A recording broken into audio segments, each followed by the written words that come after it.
Hai kawan pajak, masih bingung? Jadi wajib pajak hak kewajibannya apa saja? Yuk, kita bahas tuntas sampai paham. Setiap wajib pajak memiliki 5 kewajiban utama. Pertama, mendaftarkan diri untuk memperoleh NPWP. Kedua, menghitung pajak yang terutang secara mandiri. Yang ketiga, membayar atau menyetor pajak ke kas negara. Lalu keempat, melaporkan pajak melalui surat pemberitahuan atau SPT. Dan yang kelima, memenuhi kewajiban saat diperiksa oleh Direktorat Jenderal Pajak. Selain kewajiban, wajib pajak juga memiliki hak yang dijamin oleh hukum diantaranya. Yang pertama, pengembalian kelebihan pembayaran pajak. Kedua, mendapatkan insentif dan pembebasan pajak yang memenuhi ketentuan perpajakan. Ketiga, perlindungan atas kerahasiaan data. Keempat, pengajuan penundaan pelaporan dan pembayaran pajak. Kelima, mengajukan upaya hukum, seperti keberatan, banding, atau gugatan.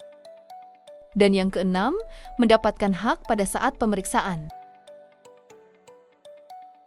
Kawan pajak juga perlu tahu, untuk memenuhi kewajiban perpajakan yang tadi kita pelajari bersama, diperlukan NPWP atau nomor pokok wajib pajak, yaitu nomor identitas resmi dalam sistem perpajakan. Setiap orang atau badan yang memenuhi syarat subjektif dan objektif wajib mendaftarkan untuk memperoleh NPWP.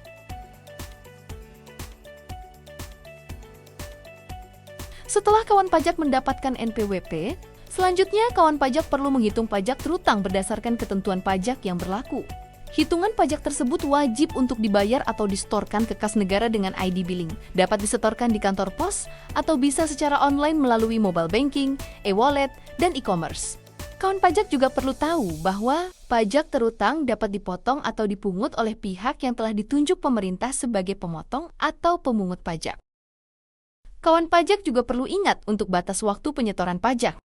Batas waktu penyetoran pajak PPh pasal 21, PPh 22, PPh 23, juga PPh 25, dan PPh 4 ayat 2. Paling lambat, kawan pajak setorkan pada tanggal 15 bulan berikutnya setelah masa pajak berakhir. Dan untuk batas waktu penyetoran PPN, yaitu akhir bulan berikutnya setelah masa pajak berakhir, kita sudah berada pada kewajiban paling akhir dan tidak kalah penting, yaitu pelaporan surat pemberitahuan atau SPT, yang merupakan dokumen yang digunakan oleh wajib pajak untuk melaporkan penghitungan dan pembayaran pajak. Contohnya, seperti SPT masa PPh pasal 21, pasal 22, pasal 23, pasal 25, PPh pasal 4 ayat 2, dan juga PPh pasal 15. SPT masa tersebut paling lambat kawan pajak laporkan tanggal 20 bulan berikutnya setelah masa pajak berakhir. Selain itu juga terdapat SPT masa PPN yang paling lambat dilaporkan akhir bulan berikutnya setelah masa pajak berakhir. Hayo, jangan lupa juga ya terdapat SPT tahunan.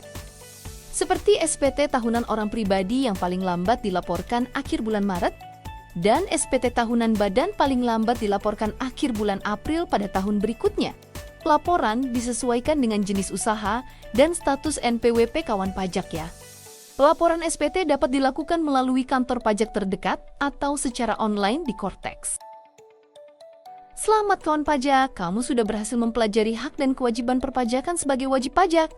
Pemahaman yang baik ini akan menjadi pondasi penting kawan pajak dalam membangun budaya kepatuhan pajak. Yuk kita bersama-sama menjadi wajib pajak yang bertanggung jawab, berintegritas, dan berkontribusi aktif dalam pembangunan Indonesia. Sampai jumpa pada pembelajaran kita selanjutnya, kawan pajak.